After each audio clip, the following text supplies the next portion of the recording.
Private పాఠశాలల యాజమాన్యం ఇష్టానుసారంగా ఫీజులు పెంచేస్తున్న రాష్ట్ర ప్రభుత్వం నిమ్మకు నీరెత్తినట్లు వ్యవహరిస్తోందని తెలంగాణ రక్షణ సేన అధ్యక్షురాలు కవిత ఆరోపించారు.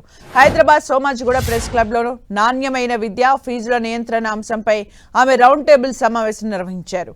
కొన్ని పాఠశాలలు 50 నుంచి 120% ఫీజులు పెంచారని, అయినా ప్రభుత్వం ఏమాత్రం చర్యలు తీసుకోవడం లేదని ఆగ్రహం వ్యక్తం చేశారు.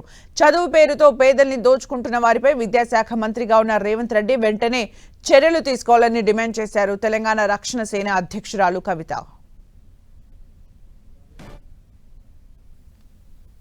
మరి చదువు ఫార్మాట్ ఏంది, ఫార్మల్ ఎడ్యుకేషన్ సిస్టమ్ ఏంటిది, ఆ ఫార్మల్ ఎడ్యుకేషన్ అనేటటువంటిది అది ఆ పిల్లల్ని కన్నా తల్లిదండ్రుల బాధ్యత మాత్రమేనా, లేకపోతే మొత్తం యావత్ సమాజాన్ని నడిపించేటటువంటి ప్రభుత్వాల బాధ్యతన అనేటటువంటిది పెద్ద ప్రశ్నగా ఇవాళ ప్రపంచమంతా మిగిలిపోయింది.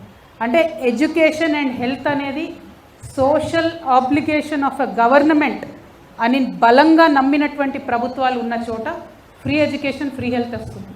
అట్లా నమ్మకుండా మీరు మీ బాధ్యత మీరే తీసుకోవాలి, మీ ఇల్లు మీ పిల్లలు మీ సంసారం మీ బాధ్యత మీరే తీసుకోవాలి, మీరేమైపోతే మాకేంది, ఒక వ్యాపార ధోరణి పెరిగిపోయి విద్యను అమ్ముకున్నా సరే మేము నిమ్మకు నీరెత్తినట్టు చూస్తూ ఉంటాం అనుకునేటటువంటి ప్రభుత్వాలు ఉన్న చోట హెల్త్ ఎడ్యుకేషన్ కోసము ఇందాక వెంకటరెడ్డి గారు చెప్పినట్టు పంజాబ్లో పిల్లలు పార్ట్ టైంగా మద్యం అమ్ముకునేటటువంటి పరిస్థితి కూడా వచ్చిందని చెప్తుంటే ఎంత దారుణమైన పరిస్థితి యావత్ దేశంలో ఉన్నది. ప్రభుత్వ హయాంలో నడిచేటటువంటి హైదరాబాద్ పబ్లిక్ స్కూల్ని ఈసారి 120% ఫీజు హైక్ చేసింది. 120%. పోయిన సంవత్సరం 93,000 కట్టినటువంటి పేరెంట్స్ ఈసారి 2,08,000 రూపాయలు కట్టాలి. కానీ ప్రభుత్వం నిమ్మకు నీరెత్తినట్టుగా ఉన్నది. ఒక పక్క ప్రభుత్వం ఆధ్వర్యంలో నడవాల్సిన స్కూల్లో ఇట్లా ఫీజు పెంచుతారు. రేవంత్ రెడ్డి గారు మొన్న పోయి ఒక ప్రైవేట్ స్కూల్ ఓపెన్ చేస్తాడు. అంటే ఏం మెసేజ్ ఇస్తున్నారు మీరు జనంకి, ప్రజలకు ఏం చెప్తున్నారు? మా ప్రభుత్వానికి స్కూల్ నడపడం చేత కాదు, ప్రైవేట్లో మీరు స్కూల్ పెట్టుకోండి దోసుకోండి అని చెప్తున్నటువంటి పరిస్థితి. నేను ముఖ్యమంత్రి గారిని సూటిగా డిమాండ్ చేస్తా ఉన్నాను.